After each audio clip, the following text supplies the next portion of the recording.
अब है हमारे पास वाइल लूप। वाइल लूप के अंदर आप देख सकते हैं सबसे पहले हमने एक वेरिएबल डिक्लेयर किया चॉइस के नाम से, जिसमें यूज़र अपनी चॉइस बताएगा। Cout 1 to check prime number, cout to check even number, press any key except 1 और 2 टू एग्जिट। या बिल्कुल देख सकते हैं हम, बिल्कुल हमारे उसी प्रोग्राम की तरह है जिस तरह हमने डू वाइल का प्रोग्राम किया था। तो हमने इसको रन किया। रन करने के बाद यहाँ पे आप देख सकते हैं to check prime number, to check even number. यहाँ पे जो हमारे मेन्यू है ये 1 टाइम शो होगा, ये बार बार शो नहीं होगा। क्यों? क्योंकि डू वाइल लूप नहीं है।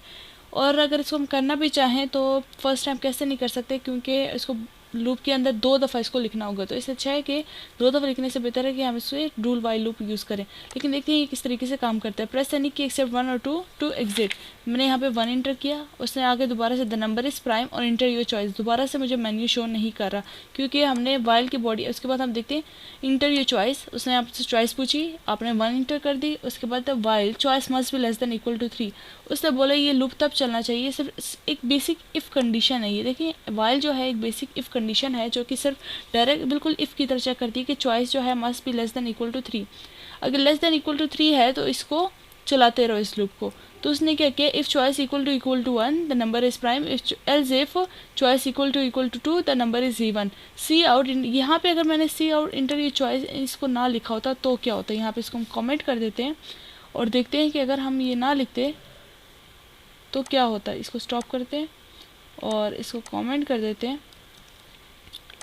अब आप देख सकते हैं कि चॉइस की वैल्यू कब अपडेट होगी, यानी कि चॉइस तो यूज़र ने इंटर कर दिया है, समझे 1 2 इंटर कर दिया, अब ये लूप चला, लेकिन चॉइस की वैल्यू तो कभी अपडेट होगी ही नहीं, यानी कि चॉइस की वैल्यू चेंज ही नहीं होगी, तो हमेशा 2 रहेगी। तो ये कंडीशन हमेशा के लिए वैलिड होगी। तो इसको कहेंगे इनफाइनाइट लूप, यानी लूप हमेशा हमेशा चलता रहेगा, कभी भी स्टॉप नहीं होगा। आप यहाँ पे देख सकते हैं अगर मैं यहाँ पे चॉइस इंटर कर दूँ 1 तो ये देखें इनफाइनाइट लूप स्टार्ट हो जाएगा। ये देखें भागे जा रहा है, the number is prime, the number is prime, the number is prime, the number is prime. इसको मुझे स्टॉप खुद करना पड़ेगा। ये लूप क्यों नहीं स्टॉप हो रहा है, ये इसलिए नहीं स्टॉप हो रहा क्योंकि मैंने कंडीशन ये दी है कि यूज़र ने जो भी चॉइस दी है अगर वो लेस देन इक्वल टू 3 है तो फिर क्या करो, इस लूप को चलाते रहो। जब वो यहाँ पे देखते हैं कि इफ़ चॉइस इक्वल टू 1 तो ये प्रिंट कराना है, else if choice equal to 2 the number is even. तो फिर से ऊपर लूप की वाइल की कंडीशन में जाता है कि चॉइस जो है लेस देन इक्वल टू 3 है, तो चॉइस तो हमने 1 टाइम इंटर की थी वो 2, तो वो हमेशा लेस देन इक्वल टू होगी 3 के। तो हमने वहाँ पे क्या होगी, वाइल की कंडीशन ट्रू हो जाएगी और दोबारा लूप चलाएगी, फिर दोबारा जाएगी, दोबारा लूप चलाएगी, चलाती जाएगी, चलाती जाएगी एंड सो ऑन। तो इसलिए हमने यहाँ पे एक और कंडीशन, यहाँ पे एक और स्टेटमेंट क्या लिख दी कि वो उससे जाके पूछे बार में दोबारा से ये ख़त्म हो जाने के बाद, ये कंडीशन ख़त्म हो जाने के बाद उससे जाके पूछे cout enter your choice, cin choice. तो अब अपनी चॉइस इंटर करें। अब आप समझ कह रहे होंगे कि हम जो ये है ये स्टेटमेंट्स भी तो हम यहाँ दोबारा लिख सकते हैं ताकि दोबारा से इसको यूज़र को शो हो जाए। हाँ बिल्कुल लिख सकते हैं। तो फ़ायदा नहीं है कि हम दो दफ़ा एक ही काम करें। तो यहाँ पे आप एक और काम इस तरीके से भी कर सकते हैं। ये देखें कर्सर को जो है ये शॉर्टकट की है, आप इसको यूज़ किया करें। ये कर्सर ऑल्ट शिफ्ट को प्रेस करने के बाद जितनी भी लाइन्स हैं उनको आप सिलेक्ट करके आगे पीछे मूव करा सकते हैं। जैसे कि यहाँ पे ऑल्ट शिफ्ट और मैं इन सब लाइन्स को यूज़ करना चाहती हूँ तो मैं इन सब लाइन को सिलेक्ट करके आगे पीछे कर सकती हूँ।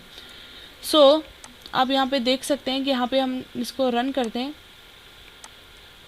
देखिए to check prime number, to check even number, मैं चॉइस इंटर कर दी 2 तो उसने बाद यहाँ पे शो हो गया the number is even, to check prime number, to check even number, तो चॉइस इंटर कर दी 1 और अदर देन यानी कि मैंने 5 इंटर कर दिया तो मेरे पास जो है चॉइस जो है ये देखें थैंक यू और वहाँ पे लूप एंड हो गया।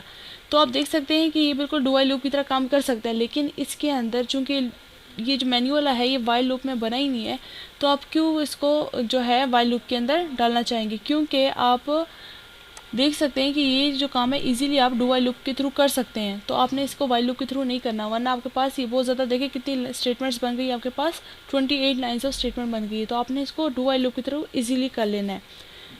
और चलते हैं नेक्स्ट प्रोग्राम की तरफ।